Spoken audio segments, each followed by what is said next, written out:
Hey, what's going on guys? Tyrant back with another video, and today I'm going to be talking about what was perhaps one of the most shocking reveals that Capcom have done in recent memory.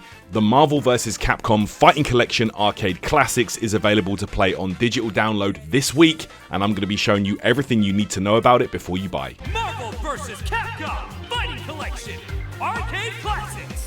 The reason why this was such a big deal to so many people when Capcom revealed this collection earlier this year is that their last partnership with Marvel, which resulted in Marvel vs. Capcom Infinite not doing as well as they would have hoped, may have soured the opportunity for them to team up again in the future. Well, scrap all of that because this game exists, it's a real thing, and takes 7 of the best Capcom developed games featuring Marvel characters, wraps it up in a nice little package, and even ties it with a bow.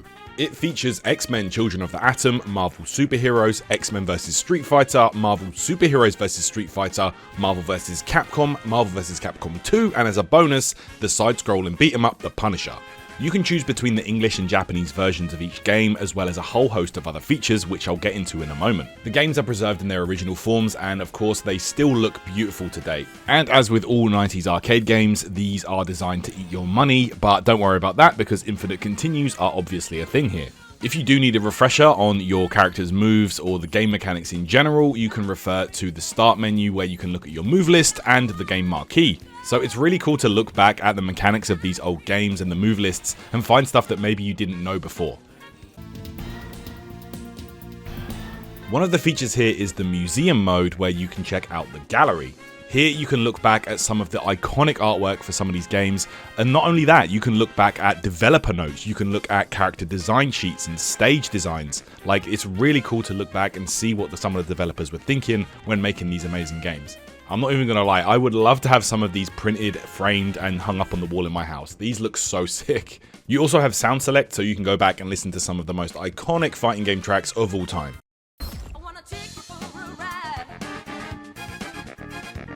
Okay, moving on to the display and sound settings that the game has to offer. Obviously, CRTs are a thing of the past, but with these display filters, you can bring back that classic arcade look. You have 8 different filters to choose from, as well as the display size, so you can have it in its classic 4x3, you can have full screen, widescreen, however you want. Honestly, I like to have no filter and the G filter. For me, that looked the best, but you can definitely tinker with these and see what you like the most. And you can also change the wallpaper on the sides as well, or have nothing there. It's up to you. Of course, it goes without saying, once you find the right settings, these games look incredible. It's not just the display settings you can play with as well, you also have the game settings or the dip switches. So yeah, you can choose all between like the game difficulty, attack power, timer speed, etc, etc. And there's also some extra settings, so you can choose a light reduction, which I believe will stop some of the harsh flashing effects, and you can also choose, for example, how the secret characters are unlocked, if they're available, if they're not. So it's always nice to see Capcom go the extra mile when it comes to these little details. I actually wanted to experiment to see how wacky I could make the game, so I booted up X-Men Children of the Atom and changed the attack power and the timer speed to maximum. I added extra rounds, I unlocked the secret character Akuma, and I was playing through with him, and yeah, here are the results. It's actually difficult to get the KO before the timer hits 0, and it's very interesting to see that these options were actually available to the arcade owners. Like, they could change the settings on the machines. So yeah, if you were doing this, shame on you, bro. You were trying to steal kids' money with these settings, bro. Another fun addition is the fact that Norimaro, who was omitted from all international releases of Marvel Superheroes vs Street Fighter, is of course available in the Japanese version of the game. He's just a weird comedy character with a bunch of like stupid moves where he throws stuff at you, and he's kind of like, he doesn't want to fight basically. But it's really cool to see that they have him here, considering they took him out of other versions of the game and they were just like, you know what, screw it, we're going to leave him in. So that's a cool touch from Capcom. And I paired him up with Akuma here, so it's kind of a mismatched team here. But yeah, it was a lot of fun to use him, and it's cool to see that he's actually in the game, I'm not gonna lie. The more characters, the better, right? Okay, let's look at the training mode. Wait a second, Robbie the Rabbit? Capcom versus Konami, when? Okay, training mode stuff, let's go. Hitboxes, you can view those, you can look at the inputs, and it's a really cool way to actually have a true bona fide training mode in these games that you would never have it before. Of course, some of these games have had training modes modded into them in the past, but this is a nice way to keep everything all together, and it's a really nice training mode, honestly. Okay, I know a lot of people want to know about the one-button specials and supers in the game. So you can just set a generic special or super move button and then a different direction, and that button would do different moves. I wasn't ready for this, however.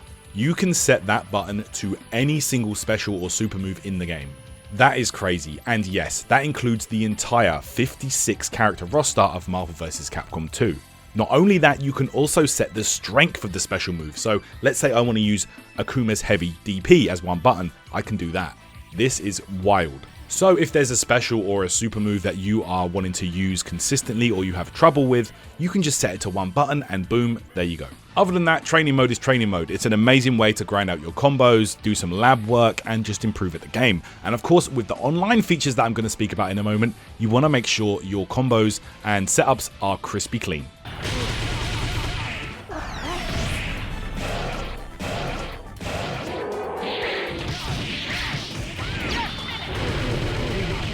Okay, online play. The way that ranked works is that you can toggle on and off each of the 6 games that you want to play. Not only that, you can choose the game version of English, Japanese, or either if you're not fussy, and cross-region matchmaking too. One button special moves are always off on this version, so don't worry arcade enthusiasts, you won't be getting those people mashing one button DPs in ranked. You also have various standby modes to wait for your match. You can do basic standby, just sit in the lobby, or you can do in-game training or arcade mode, or even view the museum while you wait for a game. Unfortunately, I couldn't test the matchmaking or netcode or anything like that because the game's not out yet by the time I recorded this, so there was no way for me to do that. But once it's out, you best believe I'm going to be trying that out on my stream, so keep an eye out for that. Custom Match is the more casual version of online play, so you can create lobbies with custom rule sets, you can join lobbies very easily, and yeah, you can just make an entire lobby of people waiting to play if you really want to. Not only are the fighting games playable in this version, but also you can play Punisher online. Ranked leaderboards are here, so shout outs to the sweat lords out there. Yeah, again, at the time of recording, this had not been set up properly because that's a lot of points, bro. The extra bonus game in this collection is an interesting one. The Punisher, which released in arcades in 1993 and later on the Sega Mega Drive, Genesis in 95, never saw a release on any system or collection after that. The game follows Frank Castle, who becomes the Punisher after his family gets killed by a bunch of mobsters, and he is out for cold blood on these criminals no matter what. He also doesn't know how to use doors. It's exactly what you'd expect from an early 90s side-scrolling Capcom beat-em-up, similar to, I don't know, Final Fight or Captain Commando, and it's actually really fun to play. I've never played this game before, by the way, and I was enjoying it a lot. It feels very satisfying, and yeah, man, like it's just got that arcade magic, you know, that just makes you want to keep playing. I also love this part where this dog is just sitting there happily wagging its tail while the Punisher beats the shit out of people in the middle of the street. All in all though, I would say this is a must-have collection. Anybody that grew up playing these kinds of games, whether that be in the arcade, on home release, anything like that, I would say this is an absolute must-have collection. Honestly, it's just so much fun going back and revisiting these games. You know, grab a few friends, order some pizzas, get the beers in, and just relive the 90s, man. This collection drops on the 12th of September digitally, and later on in a couple months, I believe, as a hard copy. Alright guys, I'm done here. Thank you so much for watching. If you did enjoy the video today, don't forget to like, comment, and subscribe, and I'll see you online. Take care, bye!